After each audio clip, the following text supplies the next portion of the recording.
Thank you, London National Park City, for inviting me here to talk about my parklet campaign. I'm Brenda Puech, and I'm a member of Living Streets, the National Pedestrians Organization. So, my story starts in the parking department of Hackney Council, where an unusual email arrived where the email said that I would like to apply for an annual parking permit, but I don't have a car, so I'd like to apply for a permit for flower planters and a bench. But because your online system doesn't have this option, where do I send the check to? And the answer came back, no, it's not possible. You can't have permission for a bench and planters. You can only park a car on the street, and it has to be a fully functioning car with an engine and an MOT. So this was the first setback to my parklet campaign. Now, how many of you have heard of parklets? If you'd raise your hands, please. So not many. My next question was going to be, so where did parklets, do any of you know where parklets started? That's interesting, isn't it? So parklets as an idea and a campaign started in the 1990s in California, where activists used to feed parking meters and create pop-up parklets for a few hours, guerrilla parklets, maybe even for a day. And Parking Day, where you do this in parking bays, has been going on for 30 years. And I've been following it for 30 years, this process, gradually seeing it spread throughout the US, spread to New York, where it became formalized and the government, the local authorities were giving permission. And I was saying, well, when's it coming to London? And then it came to London, and my borough started putting in parklets. And this was amazing. I was delighted. 10 years ago, they put in the first parklet, maybe 8 years ago. But they were doing parklets at the rate of 1 every 2 years. So they put in, over 4 years, they put in 2. And I was saying to my council, there are 500 streets in Hackney. It'll take 1,000 years for a parklet to come to my street. And so one of the reasons why it was so expensive, one of the reasons why it was so slow was because they were expensive. Creating a bespoke parklet would cost upwards of £50,000. So there are a few in London that the councils have done, or businesses have sponsored, but they're hugely expensive.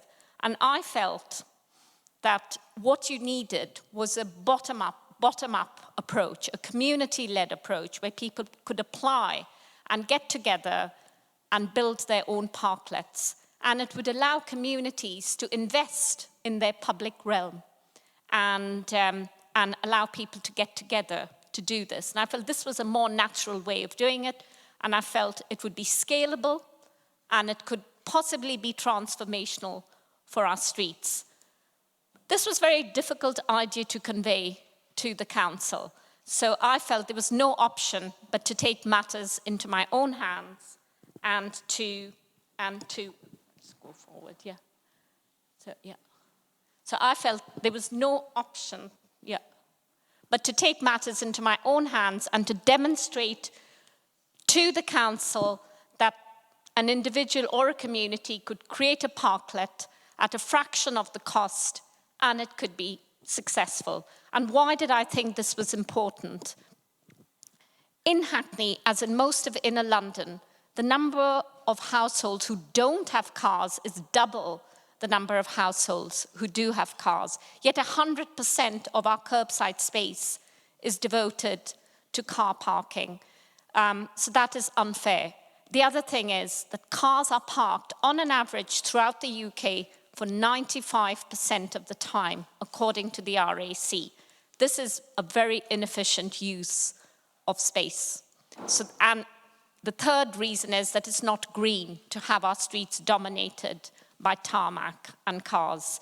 So what I did was that in a parking bay outside my home, I set up what I called a people parking bay, because I felt no one would have heard of parklets, which is actually true. And I put up a big sign, and the sign said, "You're welcome to park yourself on the bench, your bike on the stand, and your drink or shopping on the table." And I launched this with as much publicity as I could muster. I had a Green Party GLA member come and cut the ribbon, and I invited the media, and I had press releases. So it wasn't done discreetly. It was done with as much publicity as I could muster. And the council were definitely not happy. But what happened was that the parklet was a spectacular success. People really loved it. People were leaving feedback sellotaped onto the bay, and when I put visitor books, 7 of them filled up. People were using it. People were just sitting there on their way back from shopping. Even joggers and runners were using it when they were tired. In the visitor book, someone wrote, "This is the best first date venue ever." So people really loved it.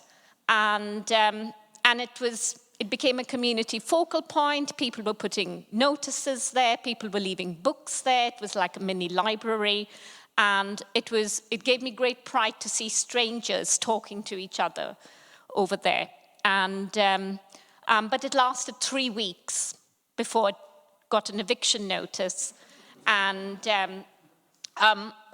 an online and a written petition to beg the Hackney's mayor to allow it to remain got almost 1,000 signatures. But the council didn't relent, and I had to move the bay to a different location because I wasn't. So I'm going back. This thing just automatically goes, yeah, so I moved it. That was the one in front of my home. And then I moved it to Glyn Road, which was a Victorian terraced street. And it was equally popular there. And in fact, when I put it down, a couple came and sat down and they kissed each other there. It seems to generate romance. Just the idea of being in a sort of intimate space with lots of flowers and plants.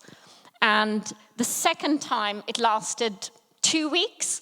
And then I got a notice saying that the notice said, "This is an illegal parklet, and it must be removed forthwith." And then the social media was going crazy. They were saying we didn't even know what a parklet was, let alone an illegal parklet. So because that's why I had called it a people parking bay, because I said no one would have heard of parklets. But the word parklets, the council made the word parklets popular because they started using it. They said this is an illegal parklet. And so people started saying, well, what is a legal parklet then? And people started Googling and finding out what a parklet meant. And slowly, over social media, this thing became immensely popular. And while, again, this only lasted 2 weeks in the second location, it was such a popular idea that within 1 year, the council had launched an online application system for a parklet. So what I had started asking for, can I apply for a bench and flowers? We now, in Hackney, there's an online system. Do you want to apply for a parklet? And the same way that you apply for a car parking permit, you can now apply for a community parklet permit. And they won't even charge you. They won't even... Yeah. And what happened then was that within 2 months, we had 6 community parklets within 2 months, when in 2 years, within 4 years, there'd only been 2 official parklets. So I think this is someone from National Park City Council, National Park City, who created this map of the 6 Hackney parklets. And you can see there's a community herb garden with a wild bird feeder. There's one, the Treehurst Street one and the Mark-on Place are both just big planters, and a few of them have seating. So I'll just show you what they are. There's one, this is the council one that a cafe has adopted, but it's a public parklet. The one on the right is set up by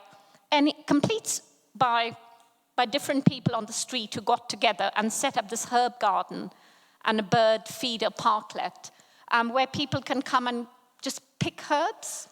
So you can come out and then you can chat to your neighbors while you're picking your herbs. So very, very successful. And the other two was the Mark-on Place planter. They built this beautiful, well, with wildflowers and just generally. And again, it was two people who lived in a flat and had no garden. So they created this garden in this planter in a parking space, and that became the focus of a street party. And so it brought people who didn't know each other initially, brought them together to collaborate on creating this garden.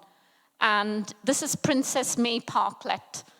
And again, just a random notice left on the parklet. I want you to know how much I love our Princess Parklet. It really brightens the neighborhood and gives our street a lovely, happy feeling. Thank you for the daffodils. So appreciation from the neighbors. And Colveston Crescent Community Parklet near Ridley Road Market was built with pallets from the market. So it was built very cheaply.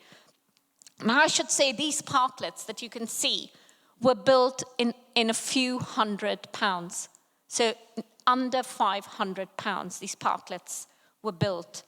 And compared to the official parklets that cost upwards of £50,000. And which is why we're trying to promote community parklets, that people get together, give their labor for free, and create this parklet. And again, social media and appreciation of the parklet has been immense. And as this person says, at the size of a single parking space, it makes a gentle but powerful statement and sums up pretty well why I love living in Hackney generally and in Dalston in particular. So it makes people love the area they live in. And I'm just going to quickly run through, before I finish, on why they're so important. And for me, one of the main reasons is because they don't have a car parked on them.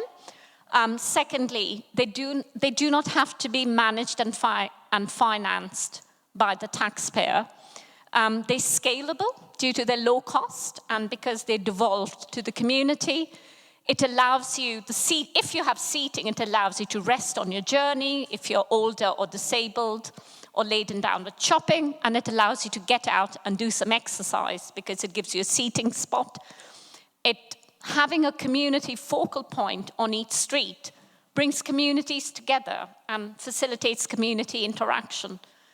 This reduces social alienation, isolation, and mental health problems for many in the community.